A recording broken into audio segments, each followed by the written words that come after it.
Entonces, quedarnos callados es hacernos cómplices de la maldad del mundo. Fíjate lo que te estoy diciendo. Y si tú eres cristiano, tú eres la sal de la tierra. Y cuando la sal pierde su sabor, dice en Mateo capítulo 5 el Señor Jesucristo, no sirve más que para ser pisoteada por los demás. El día que nosotros perdamos nuestro sabor y perdamos nuestro testimonio, no sirves para nada.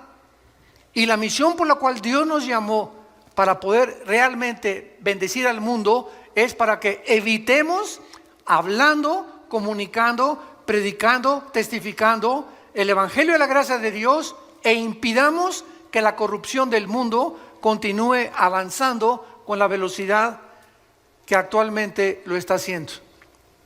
Hemos llegado a un grado donde ya es normal, y ese es el peor de los niveles a los que una sociedad pueda llegar, a donde nos acostumbremos que lo que el mundo está aceptando es normal. Pero lo que más me impresiona de todo esto, con el mensaje que vamos a ver de Sardis en el capítulo 3 del Apocalipsis, abran sus Biblias ahí por favor, Apocalipsis 3. Lo más sorprendente de lo que estamos viendo actualmente en el mundo es que las dos más grandes potencias del mundo, Rusia y la China, están en contra de la ideología de género, están en contra de lo transgénero, están en contra del matrimonio homosexual. Son las dos más grandes potencias del mundo, escuchen ustedes, y son ateas. En China todavía es comunista. Rusia, la mayor parte, prevalece el ateísmo. Y las naciones que se dicen cristianas son las que están acostumbrándose a aceptarlo. Yo no estoy de acuerdo con muchísimas cosas que el presidente de Rusia, Vladimir Putin, ha emitido, o la forma como él está actuando en muchas áreas del mundo. Pero acabo de escuchar un discurso de él que me dejó helado.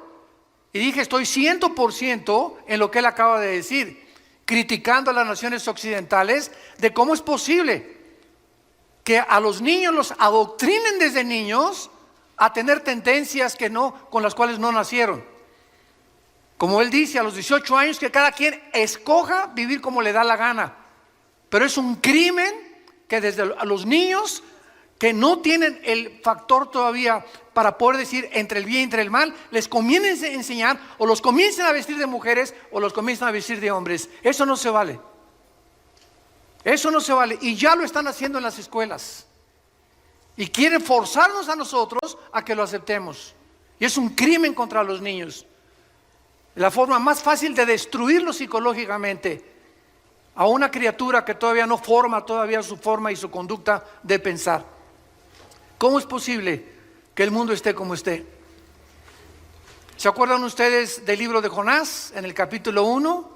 Que él se escapa contra la voluntad de Dios. ¿Y a dónde va Jonás? En dirección opuesta, y se sube al barco donde los marineros que no eran cristianos le dicen a Jonás, pero ¿cómo es posible de que tú puedas hacer esto y esconderte ante esta tormenta? Y los marineros que no eran cristianos le dan ejemplo a José y lo echan a la borda cuando él acepta de que realmente la culpa de la tormenta se debe a él. Y así tenemos cientos de casos en el mundo entero. Y por eso es que nosotros ya debemos de cobrar reacción. El mundo está a punto de irse a una espiral de autodestrucción. Estamos en un mundo demasiado contaminado, demasiado sucio, demasiado perverso y depravado, sobre todo para las generaciones de nuestros hijos y de nuestros nietos. Tenemos que levantar la voz. Tenemos que decir, así dice el Señor. Aquí está la palabra eterna, los cielos y la tierra pasarán, pero mis palabras, dijo Jesucristo, no pasarán. En este mensaje a la iglesia de Sardis, capítulo 3 del Apocalipsis, versículo del 1 al 6, es una iglesia, o fue una iglesia Sardis, que desde luego representa también a muchas iglesias que han subsecuentemente seguido las mismas características o han mantenido las mismas normas que esta iglesia. Esta es la razón por la cual se nos da este ejemplo de estas 7 iglesias. ¿Saben ustedes que las vastas distancias del espacio interestelar son inimaginablemente intensas?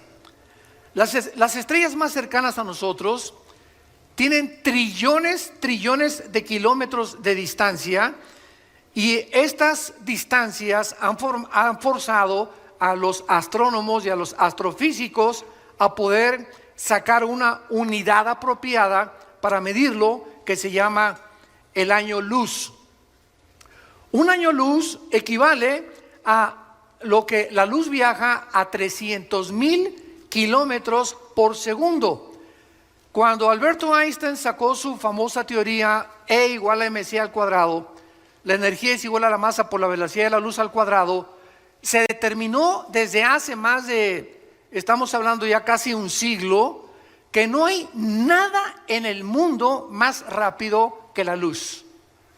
No hay nada. Hace algunos años hubo un físico que dijo que había unos neutrones que viajaban más, etcétera, etcétera, pero descubrieron después que había un error y que estas pequeñas partículas subatómicas no eran más rápido que la luz.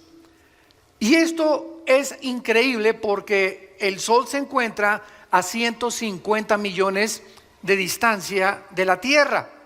O sea que la luz del Sol hacia nosotros viaja en 8 minutos 20 segundos. Es lo que tarda la luz del Sol llegar a la Tierra. 8 minutos 20 segundos. En los 150 millones de kilómetros que tiene. Ahora, las estrellas que están, imagínense, a miles de kilómetros, de trillones de kilómetros más lejos del Sol, y que vemos en la noche como puntitos luminosos, muchas ya no existen. ¿Por qué? Porque desaparecieron hace millones de kilómetros, millones de años, perdón. Pero ¿por qué seguimos viendo su luz? Porque explotaron, pero la luz continúa llegando y viajando en el espacio. Yo quiero usar este fenómeno de la física para poder compararlo con la situación de muchas iglesias que hace muchos años brillaron, tuvieron luz, fueron luminosas, y ahora solamente desaparecieron estas iglesias y viven de la luz del pasado. Viven de sus victorias pasadas. Cristianos que hace 10 o 15 o 5 años tuvieron una muy buena vida y ahora ya completamente están apagados. Iglesias apagadas que tienen el nombre, que viven, pero están muertas. Y muchos de ustedes que nos escuchan a través también de las redes sociales y de internet y de YouTube, etcétera, etcétera, muchos de ustedes que nos escuchan solamente tienen el nombre de cristianos, pero están muertos espiritualmente a los ojos de Dios. Y recordemos algo para comenzar a definir los términos. La palabra muerte, thanatos en el griego, no significa cesación de existencia, no significa dejar de existir o de vivir. La palabra muerte en la Biblia significa separación, si lo quieres apuntar.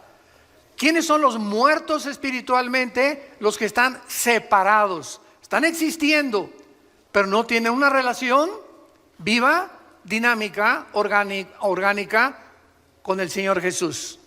¿Quién es un muerto físicamente? Una entidad que ha dejado, que se ha separado, su cuerpo está en la tumba, pero su alma y su espíritu se han separado de su cuerpo. Es lo que la muerte física no es cesar de existir, y se han ido o al cielo o han bajado al infierno a esperar el juicio final. Entonces la muerte física es la separación del cuerpo, del alma y del espíritu. La muerte espiritual es la separación del espíritu, del alma y del cuerpo. Y la muerte eterna es la separación del espíritu, del alma y del cuerpo eternamente de la presencia de Dios. Siguen existiendo, pero están separados eternamente de Dios. Esta ilustración nos resume, repito, la situación de muchas iglesias que aún continúan brillando con la luz reflejada de un pasado brillante. Y vemos nosotros de qué forma el mundo va a acabar, donde va a terminar.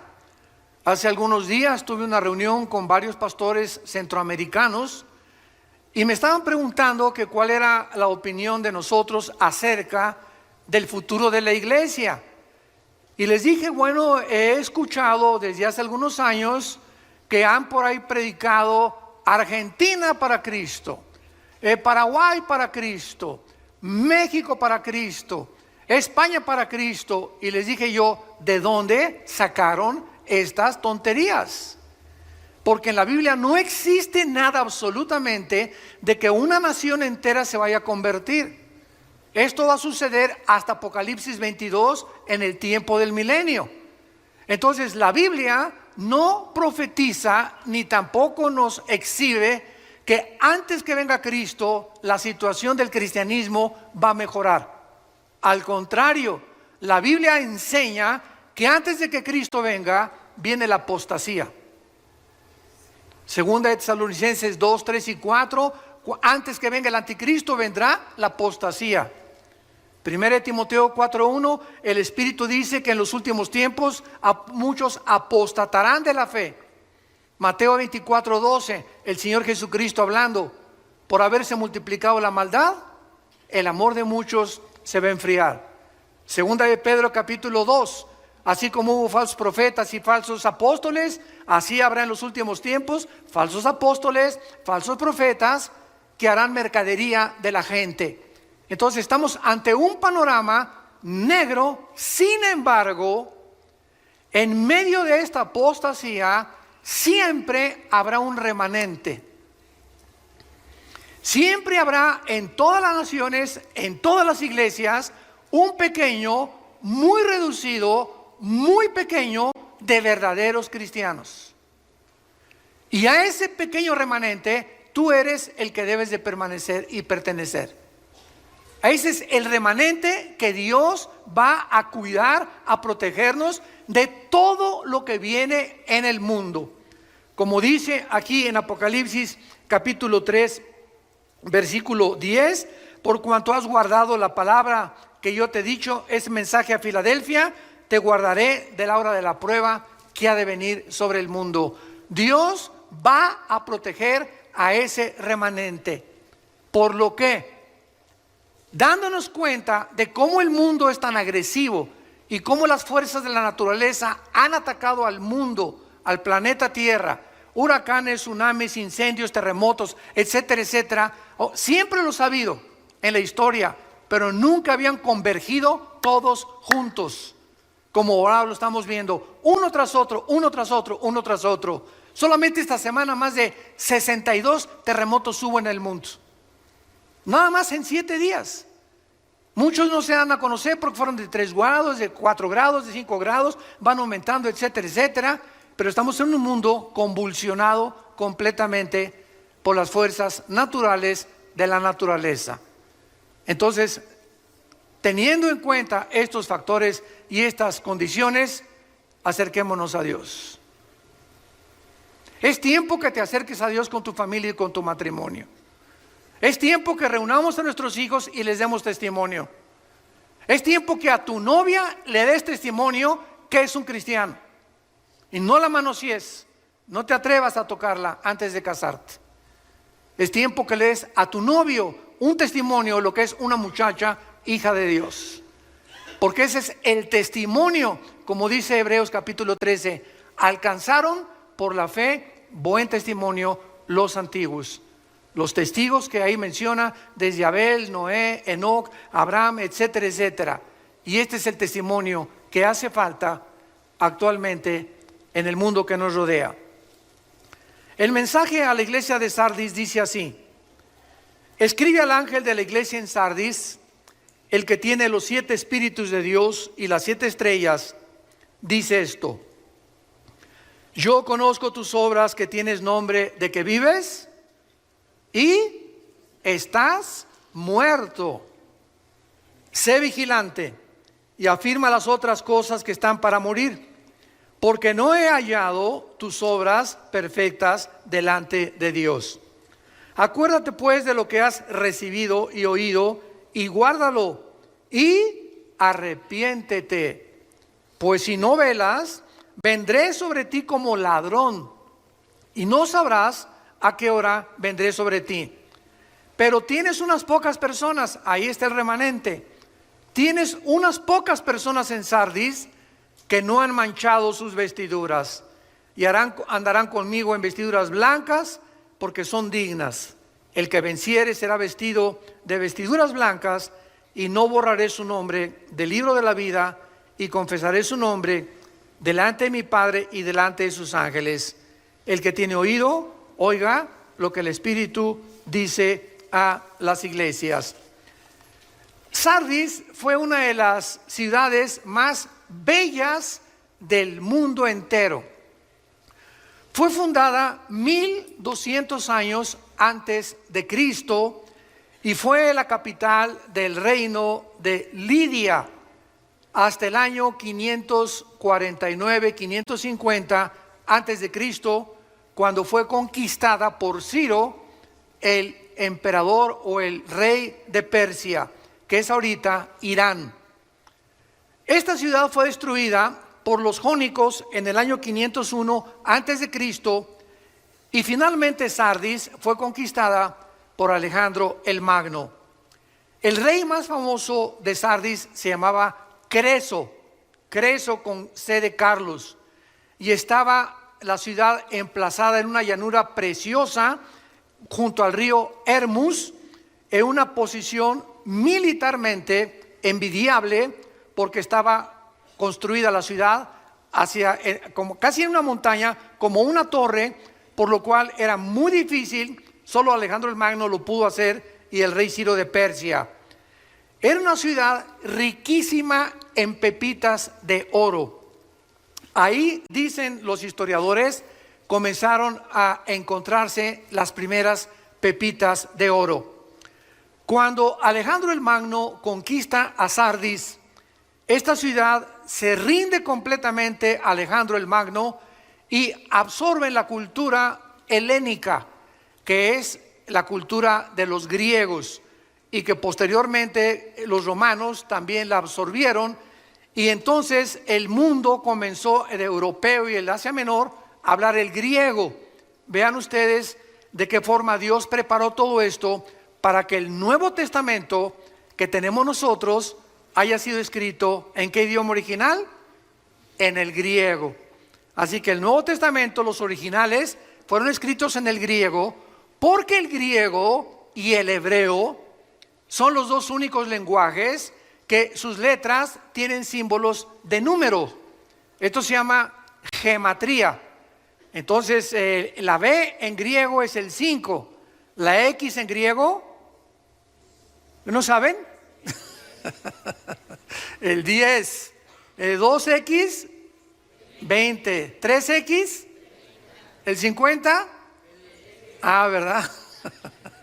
Bueno, sí saben griego. Entonces, esta es la razón también, y aparte que las palabras griegas, como las palabras hebreas, tienen 4 o 5 significados. ¿Qué quiero decirles? Por ejemplo, la palabra padre en español, ¿qué significa? Progenitor, ¿no? Pero también significa bonito.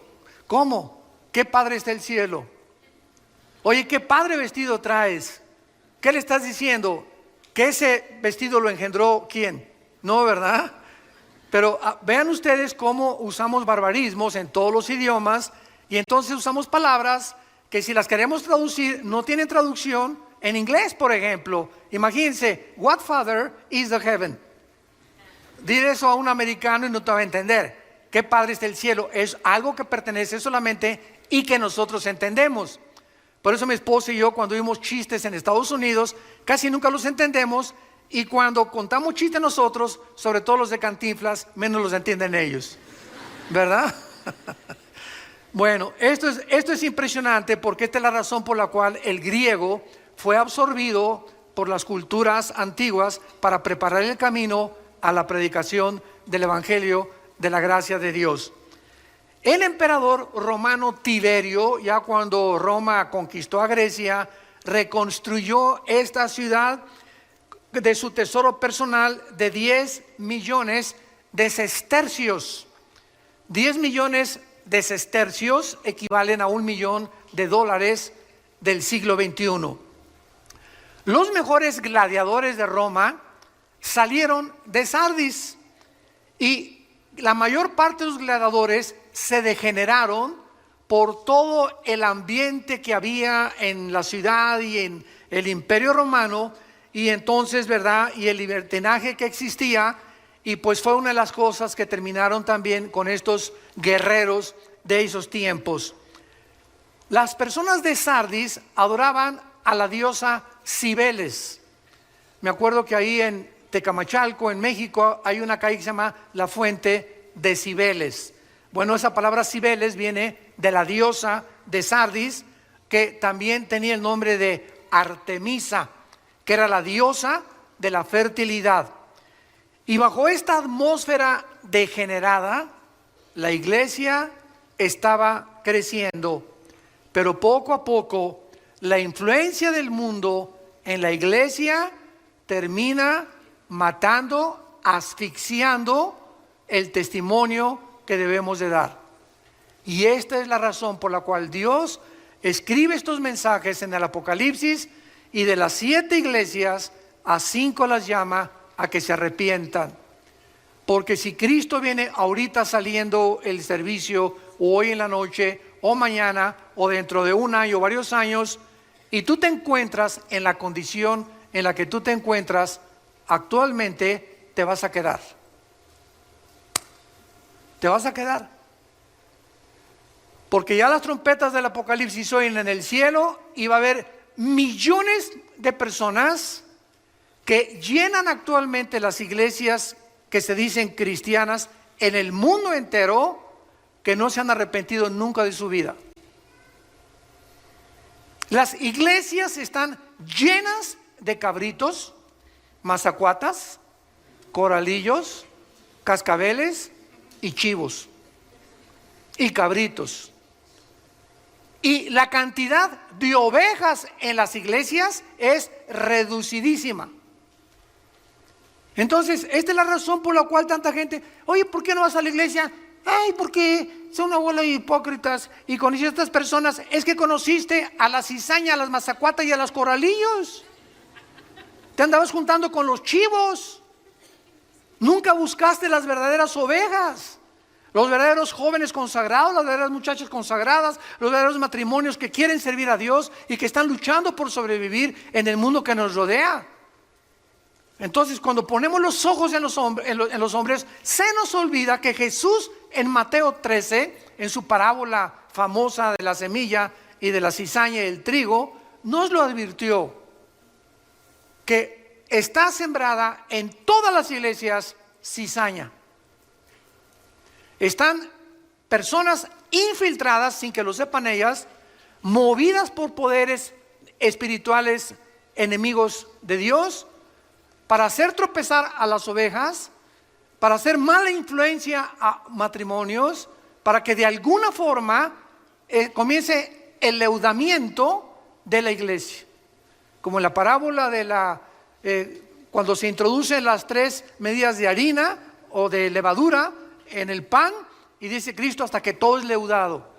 Y ahí simboliza a una mujer como la persona que se leuda todo, porque es el símbolo de la iglesia apóstata, la gran ramera de Apocalipsis 17. ¿Quién es la gran ramera de Apocalipsis 17? El conjunto de todas estas iglesias que tenían nombre, que vivían y estaban muertas. Es las iglesias que se vendieron, que cedieron a la presión del mundo y no mantuvieron sus convicciones hasta el final. Veamos rápidamente el análisis de esta iglesia que hace Jesucristo. Número 1, el capítulo 3, versículo 1, el mensaje a la iglesia de Sardis. Y dice Jesús que Él tiene los 7 espíritus de Dios. El libro del Apocalipsis es un libro casi en su mayor parte de símbolos.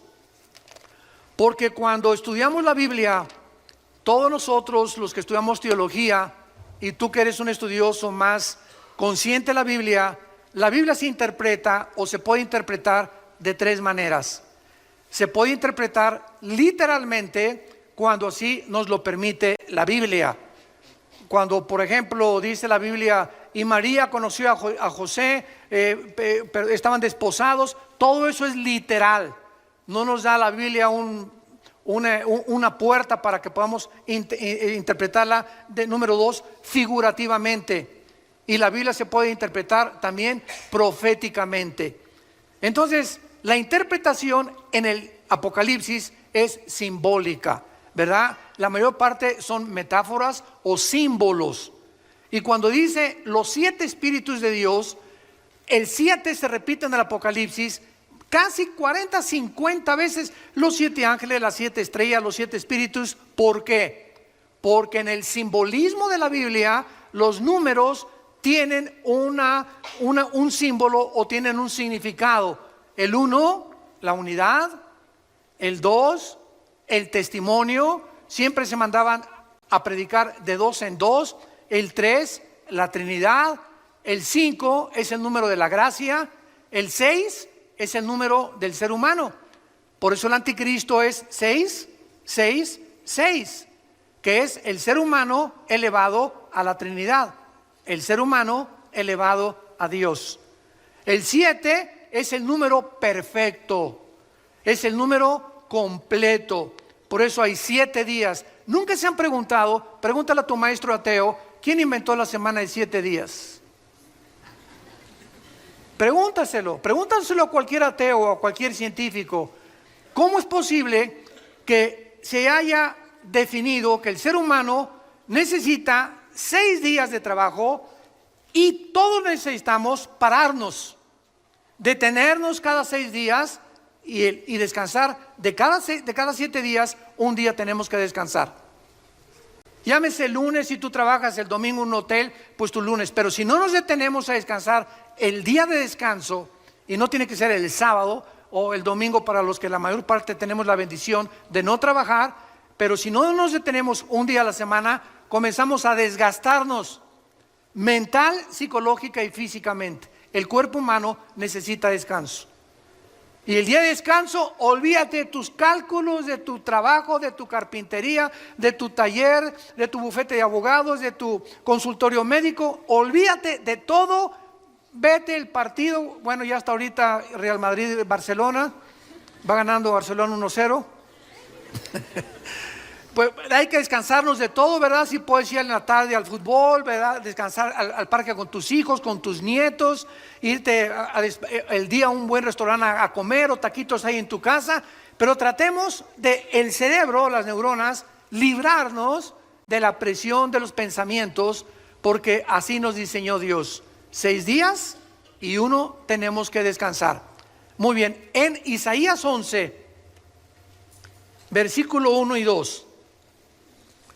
Veamos qué son los 7 espíritus de Dios. Porque no son 7 espíritus, son las 7 manifestaciones que el Espíritu Santo tiene, y que la única persona que ha tenido estas 7 manifestaciones del Espíritu ha sido Jesucristo, el Hijo de Dios. Saldrá una vara del tronco de Isaí, y un vástago retoñará de sus raíces. Está hablando proféticamente 700 años antes de que Cristo naciera el profeta Isaías. Y escuchen lo que dice: y reposará sobre él, o sea, sobre Jesús, número 1, el Espíritu de Jehová, espíritu de sabiduría, inteligencia, consejo, poder, conocimiento y temor de Jehová. Esta es la plenitud del Espíritu Santo. Dichosos aquellos que tienen por lo menos sabiduría, inteligencia, consejo, poder, o que tengas 3 o 4 de estas manifestaciones del Espíritu Santo. Ahora regresamos a Apocalipsis y podemos entender por qué Jesucristo dice el que tiene los 7 espíritus de Dios. O sea, Jesús poseía la plenitud del Espíritu Santo. Y este Cristo santo, glorificado, majestuoso, es el que está enviando un mensaje a un pequeño grupo de cristianos, un remanente en la iglesia de Sardis. ¿Cuál es la acusación? Yo conozco tus obras, que tienes nombre de que vives y estás muerto. Esta iglesia tenía una falsa reputación espiritual. ¿Cuántas personas se dicen a sí mismo cristianas? Volvemos a repetir, pero su verdadera condición, tal vez ante la iglesia tienes cara de San Crisóstomo. Tienes la cara de la Rosa de Castilla, de Santa Rita de Casia. No, la hermana tiene cara de monja, una cara dulce, transparente. El hermano tiene cara que no rompe un plato. Pero en su casa tiene otra cara. Y en su trabajo tiene otra cara. En la psicología se le conoce como los desórdenes múltiples de la personalidad. Que no eres de una sola pieza. Y esto es lo que Dios insiste en nuestras vidas. Tenemos que ser de una sola pieza. Así como eres aquí, lo eres aquí en el estacionamiento, y lo eres en tu casa, y lo eres en tu trabajo, y lo eres en el cine, y lo eres a donde quiera que vayas. Eres tú. Y no tienes que ocultarte detrás de máscaras. ¿Por qué? Porque eres de una sola pieza. Y está demostrado esto psiquiátricamente, que una persona que tiene 2 o 3 personalidades es una persona que se está desintegrando en su carácter. Porque no ser como tú eres con tus amigos, sin que nos demos cuenta, el cerebro no acepta estas condiciones o actitudes negativas y te comienzas a desintegrar. ¿Qué me refiero que te comienzas a desintegrar? Tu conducta comienza a desvariar. Comienzas a hacer cosas que ya no son normales, que ya son completamente, muchos antisociales, otras inmorales, pero ya no eres la persona que eres. Y esas cosas que tú haces, no te das cuenta. Este es el engaño más grande del pecado humano, que el pecado endurece y engaña el corazón. Dice Jeremías 17:9, engañoso es el pecado sobre todas las cosas, perverso y engañoso el corazón. Entonces, estas personas llegan a la iglesia y no se han dado cuenta lo que son. Crees que eres y no eres. ¿Por qué lo crees? Porque estás engañado. Si no estuvieras engañado, te darías cuenta de tu verdadera condición. Ahora, ¿a qué venimos a la iglesia? A que se nos corra el velo, a que haya un apocalipsis, a que Dios nos corra la cortina y nos muestre cómo somos. Porque es el mensaje de la palabra de Dios. La palabra de Dios es como una espada de 2 filos que penetra y parte el alma y el espíritu y discierne las intenciones y los pensamientos del corazón. Nada más que la exposición a la Biblia nos puede mostrar nuestra verdadera condición delante de Dios. Tus amigos te van a decir una cosa: no, tú te pareces a Sansón. No, que Rambo ni que Rambo, tú eres el papucho de papuchos de Metepec. No, hermana, tú estás bien, ¿verdad? Por aquí, por allá. Todos estamos rodeados de gente que nunca podrán asomarse a nuestro corazón más que Dios. Dichosos los que escuchan y leen las palabras de esta profecía, porque el tiempo está cerca. Déjale a Dios exhibirte, que nos corra realmente las cortinas, que te veas como es, porque Dios nos toca la llaga. Y cuando tú oyes que eso te llega a ti y que te pones el sombrero o el saco porque a ti te está quedando lo que estás escuchando, dichoso seas si hoy te arrepientes. Dichoso seas, bendito seas, que le digas: Padre, yo no quiero ser así, gracias por mostrarme esa cara que estaba engañado que yo tenía, ya no quiero ser así. Entiendo que solo tú me puedes cambiar, perdóname, lávame con tu sangre preciosa. Jesús, entra a mi vida como mi Salvador, te necesito, Señor. Dichoso seas si por esa puerta esta mañana tú sales con estas condiciones en tu corazón. Vemos nosotros que esta muerte espiritual está conectada siempre con el pecado.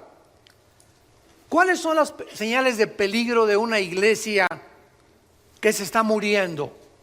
Porque ahorita vemos cantidad de iglesias, repito, por afuera, ¿no? Y lámparas persas y candelabros chinos de Francia. Y parecería pues que es una iglesia próspera, porque ahorita se mide la iglesia por la cantidad de gentes o por la calidad que existe en la construcción, de que es una iglesia próspera. Ese es el termómetro del siglo XXI, pero los pensamientos de Dios no son nuestros pensamientos. Y no estamos en este momento en contra de que hay iglesias grandes. Gracias a Dios las que son grandes y las que tienen la ventaja de tener un buen recinto. No estamos en contra de eso. Estamos en contra de que se enfoquen solamente en eso nada más, como lo vamos a ver a continuación. ¿Cuándo son las señales de peligro de que una iglesia se está muriendo? Cuando las actividades de la iglesia se enfocan en actividades sociales o de construcción en lugar de un cambio del corazón de las gentes mediante el evangelio y la predicación de Jesucristo. Cada vez que nosotros tenemos oportunidad de platicar con pastores, y tengo muchos amigos pastores, gracias a Dios, y somos un cuerpo todos, siempre a muchos de ellos les pregunto: ¿cuántos estudios bíblicos tiene tu iglesia? Pues tenemos la femenil el miércoles y tenemos 3 servicios el domingo. Le digo, pero entre semana no hay discipulado. ¿Quiénes son tus hombres? Le pregunto yo a mis hermanos pastores, ¿quiénes son tus hombres que tienes a tu alrededor? Tus Timoteos. ¿No tienes un grupo de 3 o 4 hombres a quienes te estés dedicando más tiempo que a todas las demás iglesias, que a todas las demás ovejas, y que los estés discipulando para que estas personas el día de mañana te ayuden a ser los pilares de la iglesia? Porque una iglesia que tiene 500 miembros necesita 3 pastores. Imposible que un pastor alimente a 500 ovejas, imposible. Aconseje, vaya a los velorios, vaya a los hospitales, etcétera, etcétera. A las 2 de la mañana contesta el teléfono que le dio un planchazo a su esposo, a la esposa. Imposible. Entonces, las columnas que sostienen una iglesia son los varones. La iglesia es un conjunto, se les llama en el Nuevo Testamento ancianos. No de edad, porque es la palabra presbúteros, ancianos, sino líderes espirituales que nos ayudan a los que levantamos iglesias a poder delegar las responsabilidades, porque si no lo hacemos, acabamos en el psiquiátrico. Entonces, si una iglesia no tiene estudios bíblicos y no está discipulando entre semana a las iglesias, es una iglesia que ya se le olvidó el mandamiento de Mateo 28, 19 y 20, la gran comisión. Todos se lo saben de memoria. Muere Cristo y sube al cielo y dice: toda potestad me es dada en los cielos y en la tierra. Id y predicar el evangelio y hacer discípulos en todas las naciones. ¿Qué es hacer un discípulo? Hacer seguidores. La palabra discípulo es matetus en el griego, matetus, que significa el que sigue a otro. Eso es lo que es un discípulo. Vean lo que Jesús dijo en Juan capítulo 8, versículo 31 en adelante. Esto es impresionante porque Jesús estaba hablando a los que ya habían creído en Él. Juan 8, 31. Dijo entonces Jesús a los judíos que habían creído en Él. Y las iglesias cristianas pues están llenas de personas, porque si no, no irían, que dicen que creen en Jesús. Pero fíjate lo que dice la Biblia. ¿Qué significa creer en Jesús? No solo intelectualmente. Jesús les dijo: si ustedes permanecen en mi palabra, serán verdaderamente, ¿qué cosa?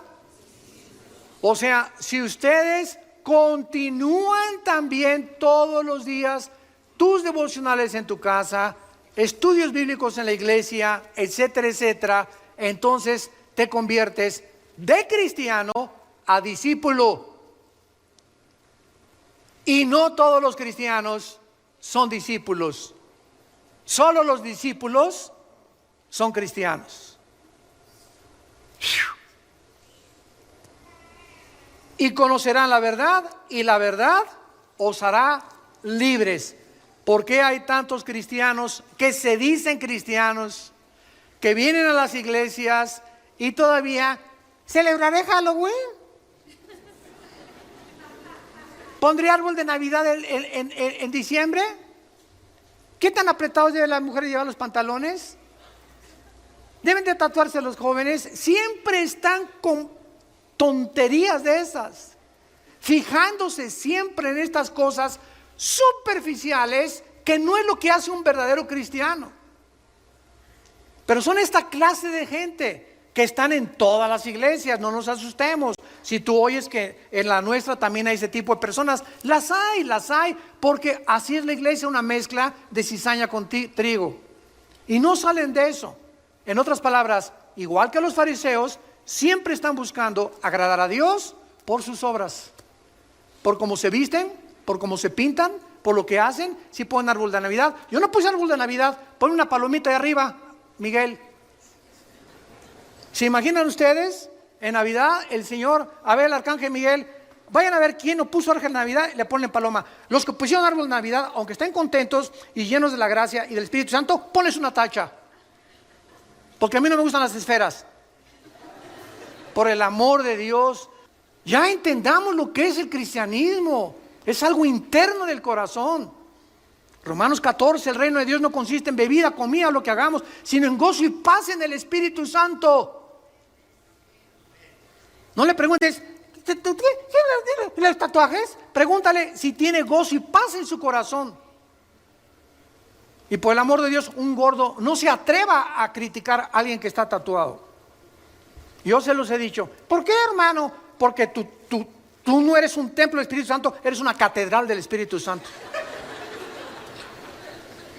Tú le estás haciendo más daño a tu cuerpo que alguien que se puso un dibujo ahí en el brazo o en la panza o en el ombligo. Así que la Biblia dice que somos templo del Espíritu Santo, que es nuestro cuerpo, cuidámoslo. Entonces no nos atrevamos, es lo que les digo, apuntar un dedo así, porque hay tres que nos apuntan a nosotros. Cada vez que tú haces así, hay tres apuntándonos a nosotros. Cuidemos la forma en la que nosotros vivimos ya. Tenemos que madurar. Regresamos a Apocalipsis. Y ojalá que sigan aprendiendo hoy cosas más intensas del Espíritu de Dios. Tienes nombre de que vives y estás muerto. Vemos pues nosotros que hay una fe que puede ser imitada. Hay una fe que puede ser imitada. O sea, hay un arrepentimiento que no es arrepentimiento, es remordimiento. Y veamos nosotros en 2 Corintios capítulo 7 la diferencia entre el remordimiento y el arrepentimiento. 2 Corintios 7, versículo 10. Porque la tristeza que es según Dios, o sea, cuando realmente nuestra tristeza es el fruto de que Dios está trabajando en nuestro corazón, produce arrepentimiento para salvación, de que no hay que arrepentirse, pero la tristeza del mundo produce muerte. En otras palabras, llega una muchacha o una persona, hermano, pues caímos en la fornicación o hice este pecado y el otro, hay una tristeza tremenda en mi corazón. Hay que fijarnos que esa tristeza no sea porque voy a tener que recoger la cosecha y ahora quién me va a poder a recoger con mi niño, voy a quedar embarazada, que soy madre soltera. Esa tristeza no es de Dios. Esa tristeza es porque estás teniendo miedo de lo que la gente diga y de las consecuencias que vas a tener. Pero cuando nuestra tristeza es, Señor, te he ofendido, no me importa lo que la gente diga, quiero tu perdón. En ese momento sabemos que somos perdonados, 1 Juan 1:8, porque la sangre de Cristo nos limpia de todo pecado, y de ahí en adelante ya no vivo con vergüenza, porque no tengo que arrepentirme. Ya me arrepentí y lo creo, porque la sangre de Cristo tiene poder. ¿Me siguieron con cuidado? Esa es la diferencia. Judas se arrepintió. A ver, aquí tenemos a dos hombres, a Pedro y a Judas. Los dos cometieron alta traición. Los dos negaron a Cristo. Los dos desobedecieron a Cristo. Sin embargo, la Biblia dice que hay una diferencia entre Pedro y entre Judas cuando los dos eran culpables de alta traición. Pero cuando Pedro cometió el pecado de negar a Jesucristo, lloró amargamente porque sabía que Jesús era el Hijo de Dios y sabía que lo había traicionado. Pero no se quitó la vida como se la quitó Judas. Judas agarró las 30 monedas de plata y las aventó a los sacerdotes y fue y se ahorcó. Y dice la Biblia que se rompieron las cuerdas, cayó sobre piedras y se le salieron todos los intestinos a Judas. Así murió Judas. Si él hubiera creído que Jesús era el Hijo de Dios, no se hubiera matado. No se hubiera quitado la vida. Hubiera creído que hay perdón en la cruz que iba Cristo a enfrentar. Pero él no creyó nunca en Cristo. Él nunca fue salvo. Jesús mismo dijo en Juan que era un diablo desde que Dios lo llamó. Y formaba parte del plan de Dios para demostrarnos que siempre, siempre, siempre habrá gente cerca de ti y cerca de nosotros, diablos. Y muchas veces tarda tiempo en descubrir quiénes son nuestros verdaderos amigos. Los que verdaderamente en tiempo de la prueba están con nosotros o están contigo. Es el mundo que vivimos. No todo es angelitos, no todo es Disneylandia, no todo es Reino Ventura. Estamos en un mundo donde hay lobos rapaces junto a ti, atrás de mí, a tu derecha y a tu izquierda. Es un mundo muy feo el que vivimos, y si estamos bajo el amparo del Señor, Él nos cuidará, nos fortalecerá, nos librará del lazo del cazador, de la peste destructora, y mandará sus ángeles a que nos rodeen. ¿Por qué? Porque en Él hemos puesto nuestra confianza. El Salmo 91. Hay una fe que no es real, hay una creencia que no es real. En Hechos capítulo 8, Simón el mago creyó. ¿Se acuerdan ustedes? Pero en realidad, él quería el don del Espíritu Santo, oigan esto, para hacer negocio. ¿Cuántos pastores que me escuchan a través de las redes sociales están entrando al ministerio porque fracasaron como ingenieros, como arquitectos, o por lo que quiera, y están buscando un modus vivendi y se meten de pastores para hacer dinero? Cosa que te equivocas, gana nada más de mecánico que de pastor. Va a tardar muchos años para que Dios pueda levantar tu iglesia, muchos años. Pero todos ya quieren así, a la marucha, una iglesia a la marucha. Ya a los 2, 3 años tengo una iglesia, 500 miembros, etcétera, etcétera, y ya, ¿sabes una cosa? Es un camino muy largo que recorrer, pero muy largo. Nosotros los 3 años cuando Dios me llamó al ministerio, estuve 3 años viviendo con indígenas entre Guerrero y Oaxaca, de misionero, durmiendo en el suelo, tapándome en pisos de adobe con periódicos, y mi cojín era un ladrillo envuelto con 3 o 4 periódicos del Excelsior de aquel tiempo, y del Esto, y de la revista Alarma, que también se vendía en aquel tiempo. 3 años, y después 4 o 5 años de muchísimos padecimientos y una pobreza impresionante. Así que no es de la noche a la mañana cuando Dios nos bendice. Dios bendice la perseverancia. Y pasan muchos años para que tu corazón sea probado, que tú realmente eres un hombre y una mujer de Dios. Y en las pruebas lo vas a manifestar. Hay una santidad que no es real. Joás, el rey de Judá, se recubrió con un manto de santidad irreprochable, ¿verdad? Y Judas, ¿quién más que Judas? ¿Quién se iba a imaginar en la última cena cuando Jesús dice, uno de ustedes me va a traicionar? Nadie de los discípulos ni por acá les pasó que iba a ser Judas el traidor. Estaba tan perfectamente bien disfrazado y camuflajeado que nadie lo pudo saber, pero el Señor conoce los corazones. Hay un amor también que no es real, que solo consiste en emociones. Vivimos tiempos difíciles y hay una humildad también que es falsa. Es una humildad que muchas veces detrás de una capa de modestia y de sencillez se esconde un corazón terriblemente orgulloso. ¿Cómo lo descubres? Muy fácil, cuando te vas a estacionar. Tenemos gente aquí que se llaman de seguridad con su gafete. Por favor, no estacione ahí. ¿Qué no sabes quién soy? Yo no soy de la prole, ¿eh? Yo soy Pirruris. Por el amor de Dios. Ya, bájale 5 rayitas. Claro que sí, mi comandante, usted, aunque no traiga, sea policía, lo obedezco porque trabaja para la iglesia, usted sabe lo que está haciendo y obedecemos. En estos pequeños detalles nos damos cuenta cuánto hay dentro de nosotros de orgullo y de falta de humildad. Y no queremos que nadie nos diga nada. ¿Por qué? Tú no sabes quién soy.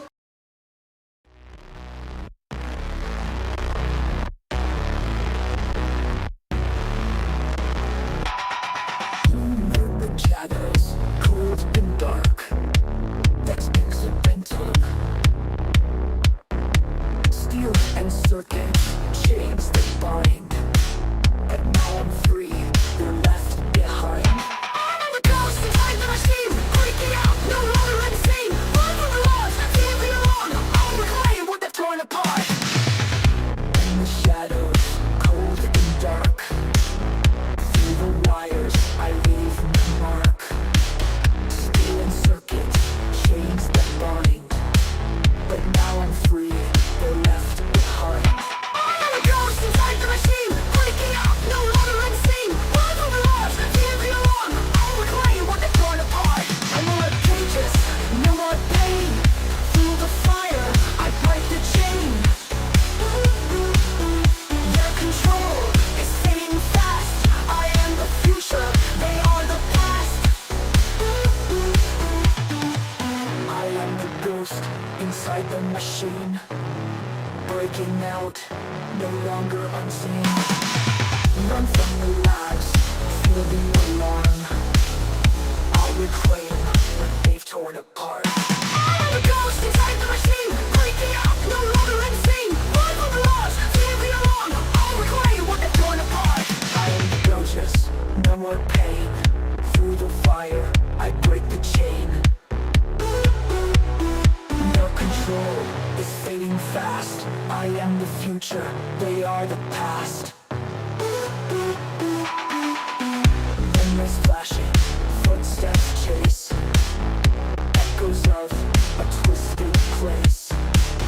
Numbers on my skin, they burn. But now it's their turn to left behind. I am a ghost inside the machine, breaking out, no longer unseen. Run from the laws, feel the alarm. I'll reclaim what they've torn apart. No more cages, no more pain. Through the fire, I break the chain. Their control is fading fast. I am the future, they are the past. I'm a ghost inside the machine, breaking out, no longer unseen. I'm a ghost inside the machine, breaking out, no longer unseen. No more cages, no more pain. Through the fire, I break the chain. Their control is fading fast. I am the future, they are the past. I am a ghost inside the machine, breaking out, no longer unseen. Run from the laws, feel the alarm. I'll reclaim what they've torn apart. No more cages, no more pain. Through the fire, I break the chain. Their control is fading fast. I am the future, they are the past.